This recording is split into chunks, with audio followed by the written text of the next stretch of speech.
Hello friends, welcome to Jaiswal coaching centre YouTube channel. दोस्तों, आज के क्लास में हम बात करने वाले हैं हिंदी व्याकरण, हिंदी ग्रामर की बात करेंगे। और हिंदी ग्रामर में समास का जो चैप्टर होता है बहुत ही इंपॉर्टेंट होता है, आप सभी समझते हैं। तो समास के चैप्टर से आज हम टॉप 20 क्वेश्चंस करेंगे जो आपके समास हैं, चाहे अव्ययी भाव समास हो, तत्पुरुष समास हो, अधिकरण की बात करेंगे, कर्मधारय, द्वंद्व, द्विगु, बहुब्री, ये सारे समासों का निचोड़ लेकर आए हैं। और ये 20 प्रश्न में आपके कंप्लीट समास की तैयारी हो जाएगी। तो चलिए देर न करते हुए शुरुआत करते हैं। पहला प्रश्न आप लोगों के स्क्रीन पर दिया गया है बाई जयसवाल सर। प्रश्न पूछा गया है कि दयाद्र समासिक या द्वयाद्र समासिक पद का सही विग्रह बताइए। और ये टॉप 20 ऐसे प्रश्न हैं जो ज़्यादातर कॉम्पिटिटिव एग्जाम में पूछे जाते हैं प्रश्न, ठीक है। इन्हीं शब्दों को लिया गया है। तो दयाद्र सामाजिक या दयाद्र जो समासिक पद है, इसका जो समास विग्रह है वो क्या हो जाएगा। तो दयाद्र मतलब क्या होता है, सभी परिचित होंगे, दया से आद्र। जी हाँ, दया से आद्र, इसका जो समासिक पद होगा दयाद्र का, वह दया से आद्र हो जाएगा, ठीक है। तो यहाँ पे हमारा जो क्या हो जाएगा, से अर्थ हो रहा है, ठीक है। किसकी बात करेंगे, से के अर्थ में हो रहा है। तो कौन सा आपका समास हो जाएगा, ठीक है। तो यहाँ पे करण तत्पुरुष समास की बात करेंगे। आइए बात करेंगे दूसरे प्रश्न की। दूसरा प्रश्न यहाँ पे दिया गया है कि नकटा समासिक पद का सही विग्रह बताइए। नाक जिसने काट ली हो, नाक जिसकी कट गई हो, जिसके नाक न हो, या उपयुक्त में से कोई नहीं। जैसे नकटा शब्द यहाँ पे दिया गया है, कई कई नक्के नकटा हो गया, चपटा हो गया। तो नकटा जो समासिक पद है, इसका जो सही विग्रह होगा वह क्या हो जाएगा, नाक जिसकी कट गई हो तो नकटा कहते हैं। चपटा जो चपटा होगा तो उसे चपटा वो कहते हैं। जो कोई गोला होता है उसको गोला कहते हैं, गोलू मटोलू, ठीक है, ऐसे बोलते हैं। तो नकटा समासिक पद का जो सही अर्थ हो जाएगा, नाक जिसकी कट गई हो, ठीक है। तो यहाँ पे दूसरा ब वाला ऑप्शन हमारा सही हो जाएगा। अगर आप डाउट है, और ये सारे ऐसे शब्दों को लिया गया है जो कि थोड़ा टफ शब्द पढ़ते हैं आपके, इन समासिक शब्द की बात करेंगे। अगला शीतोष्ण समासिक पद का सही विग्रह क्या होगा। शीत और उष्ण होगा, शीत में उष्ण होगा, शीत से उष्ण होगा, या इनमें से कोई नहीं। सभी बताइएगा। जी हाँ मेरे प्यारे मित्र, मेरे brothers, sisters and teachers family, सभी कमेंट कीजिएगा। तो शीतोष्ण समासिक पद का जो सही विग्रह हो जाता है वह क्या होगा। 5 सेकंड के लिए वक्त है, सभी कमेंट कीजिए। तो शीतोष्ण समासिक पद का सही जो अर्थ होगा, शीत और उष्ण। शीत मतलब ठंडा, उष्ण मतलब क्या होगा, सही बताइए। शीतोष्ण की बात करेंगे तो शीत और उष्ण। तो यहाँ पे कौन सा समास हो जाएगा, दोनों पद जब प्रधान होते हैं तो कौन सा होता है, फिर द्वंद्व समास का जिक्र होता है, ठीक है। जैसे माता पिता, राम कृष्ण, भाई बहन, जिस समास में पूर्व पद और उत्तर पद प्रधान हो या दोनों ही पद प्रधान हो तो वहाँ पे हमारा द्वंद्व समास हो जाता है। चौथा प्रश्न इंटरेस्टेड प्रश्न, ध्यानपूर्वक समझिएगा और फीडबैक कीजिएगा। अजानुबाहु समासिक पद में निहित समास होगा, द्वंद्व होगा, बहुव्रीहि होगा, द्विगु होगा, या तत्पुरुष समास होगा। अजानुबाहु, अजानुबाहु समासिक पद में निहित समास क्या होगा, सभी यहाँ पे कमेंट कीजिएगा। अजानुबाहु समासिक जो निहित समास हो जाएगा अजानुबाहु, इसका अर्थ समझना बहुत ही जरूरी है। अजानुबाहु मतलब बहुव्रीहि समास का जिक्र करेंगे, जिस समास में दोनों पदों के माध्यम से एक विशेष तीसरे का अर्थ होता है। यहाँ पे अजानुबाहु किसका, तीसरे का अर्थ हो रहा है, ठीक है। तो वहाँ पे हमारा क्या होता है, बहुव्रीहि समास होता है।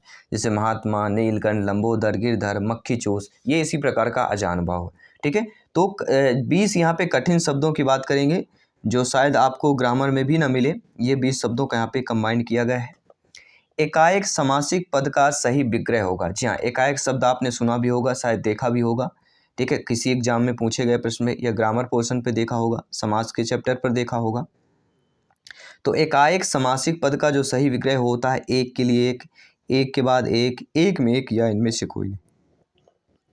तो एकाएक समासिक पद का जो विग्रह हो जाएगा, एकाएक मतलब एक के बाद एक आना, एकाएक होना, लगातार आना, लगातार न कह के एकाएक यहाँ पे कह दिया जाता है। तो एक के बाद एक आना, ये कौन सी संधि हो जाएगी हमारी, सभी बताइएगा। एक के बाद एक आया, कौन सी संधि होगी, सभी बताइए।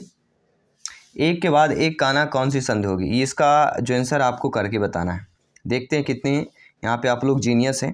अगर आप जीनियस है तो ये 20 प्रश्न का सभी लोग फीडबैक करके बताइएगा। मंदबुद्धि समासिक पद में निहित जो समास होता है, द्वंद्व समास होता है, तत्पुरुष समास होता है, द्विगु होता है या कर्मधारय समास होता है। तो मंदबुद्धि समासिक पद की बात करेंगे। जी हाँ, मंदबुद्धि समासिक पद में जो निहित समास होगा वह क्या समास हो जाएगा, तो मंदबुद्धि का जिक्र होता है तो कर्मधारय आ जाएगा। उसकी बुद्धि कैसी है, मंद है, अर्थात किसकी बात करेंगे, कर्मधारय।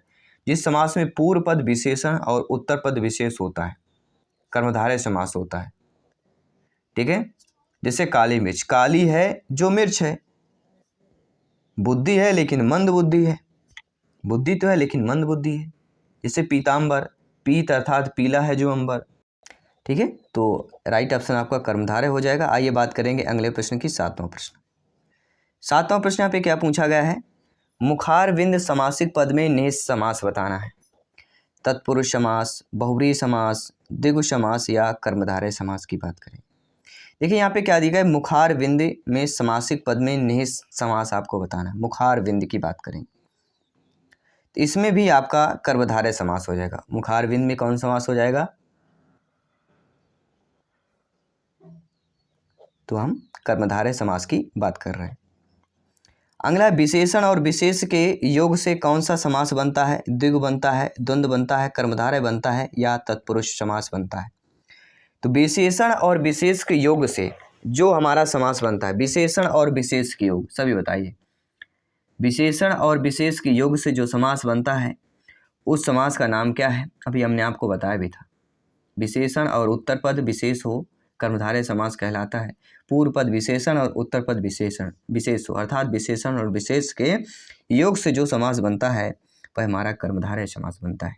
ठीक है, तो यहाँ पे हमारा थर्ड वाला ऑप्शन सही हो जाएगा। और बात करेंगे अगले प्रश्न की। अगला प्रश्न है कि कौन सा सामाजिक पद बहुव्रीहि समास का सही उदाहरण होगा। निस्दिन हो गया, त्रिभुवन हो गया, पंचानन हो गया, पुरुष सिंह हो गया। ठीक है, प्रतिदिन न करके यहाँ पे निस्दिन दे दिया गया। त्रिभुवन 3 भुवनों का समूह, पंचानन 5 आनन का, त्रिभुवन पंचानन ये संख्यावाचक है तो द्विगु समास की बात करेंगे। ठीक है, लेकिन यहाँ पे बहुव्रीहि समास का जिक्र हुआ है। ठीक है, तो जिस समास में दोनों पदों के माध्यम से एक विशेष तीसरे का होता है तो वो हमारा क्या होता है, बहुव्रीहि समास होता है। लेकिन पंचानन यहाँ पे आपका क्या हो जाएगा, पंच है आनंद जिसके, तो क्या हो जाएगा, तो यहाँ पे आपको क्या है, द्विगु समास नहीं होगा, संख्यावाचक नहीं होगा, यहाँ पे आपका बहुव्रीहि समास हो जाएगा। जैसे लंबोदर, लंबा है उदर जिसका, अर्थात गणेश जी। पंचानन, पंचमुख हैं जिसके, अर्थात पंचमुख किसके हैं, सभी बताइए कुछ। तो यहाँ पे हमारा जो बहुव्रीहि समास का सही उदाहरण होगा वह हमारा थर्ड वाला हो जाएगा। और यही कन्फ्यूजन हम एग्जाम में हो जाता है। ठीक है, फिर एग्जाम में दिक्कत हो जाती है। आइए बात करेंगे अगले प्रश्न की। जिस समास में दोनों पद अप्रधान होते हैं वह कौन सा समास का प्रकार कहलाता है। द्वंद्व, द्विगु, तत्पुरुष, बहुव्रीहि समास। जी हाँ, दोनों पद आपके अप्रधान हैं। मैंने बताया ना कि एक विशेष जो तीसरे से बोध होता है बहुव्रीहि समास होता है। बहुव्रीहि समास में जो होता है दोनों पद जो होते हैं अप्रधान होते हैं। बाकी द्वंद्व में दोनों पद प्रधान होते हैं। द्विग में क्या होता है, पूर्व पद संख्यावाचक होता है। और तत्पुरुष में क्या होता है, जिस समास में पूर्व पद गौण और उत्तर पद प्रधान हो तत्पुरुष समास होता है। और दोनों पदों के बीच में परसर्ग का लोप होता है। ठीक है, तो बहुव्रीहि समास जो है इनमें दोनों पद अप्रधान होते हैं क्योंकि किसी तीसरे का अर्थ यहाँ पे निकलता है। ठीक है, चलिए अब बात करेंगे अगले की। अगला बात कर लेते हैं। अगला हमारा क्या दिया गया है, सभी लोग बताइएगा फीडबैक करके। यहाँ पे दिया गया बहुत अच्छा है प्रश्न, अच्छे तरीके से पढ़िएगा और फीडबैक भी आपको अच्छे तरीके से ही देना है। प्रश्न इंटरेस्टेड है। अधिकरण तत्पुरुष में, अधिकरण जो तत्पुरुष होता है इसमें पहला पद प्रधान होता है, दूसरा होता है, दोनों होते हैं या प्रथम द्वितीय पद प्रधान होता है। अधिकरण तत्पुरुष के अगर जिक्र की बात करें, जिक्र हो ही गया है। ठीक है, तो अधिकरण तत्पुरुष जहाँ कारक चिन्ह का लोप होता है, जहाँ अधिकरण कारक चिन्ह का लोप होता है, जैसे नीति निपुण मतलब नीति में निपुण, यहाँ पे दे दिया गया ना अधिकरण तत्पुरुष में, यहाँ पे में का क्या होता है, लोप होता है। जैसे तो इसमें यही बताना कौन सा पद प्रधान होता है कौन सा नहीं होता है, ठीक है। तो सभी लोग बताइए, पहला पद प्रधान होता है, दूसरा होता है, दूसरा तृतीय दोनों होते हैं, ठीक है। कौन कौन से आपके पद प्रधान होते हैं बताइएगा, डिटेल के साथ चर्चा कर रहे हैं। और आइए ये भी जान लेते हैं आपका जो टॉप 20 में से आपका फीडबैक कितना है। तो यहाँ पे जो जिन्होंने दूसरा पद प्रधान का सही किया है, बिल्कुल सही किया है। आइए बात करेंगे अगले प्रश्न की। शताब्दी शब्द में समास होता है, तो शताब्दी शब्द में द्विगु होता है, कर्मधारय होता है, तत्पुरुष होता है या द्वंद्व समास होता है। तो शताब्दी शब्द में समास क्या होता है, सभी लोग बताइए। जी हाँ, शताब्दी, शताब्दी एक संख्या से संबंधित हो जाता है तो हमारा द्विगु हो जाएगा। तो कौन सा समास हो जाएगा यहाँ पर आपका द्विगु समास हो जाएगा। अगला अव्ययीभाव समास का उदाहरण बताइएगा। लव कुश, भरपेट, त्रिभुवन, छात्रधारी। देखिए यहाँ पे अव्ययीभाव समास का जिक्र हुआ है, और अव्ययीभाव समास के बारे में जहाँ तक हम जानते हैं कि जिस समास में पूर्व पद अव्यय हो, अव्ययीभाव समास कहलाता है।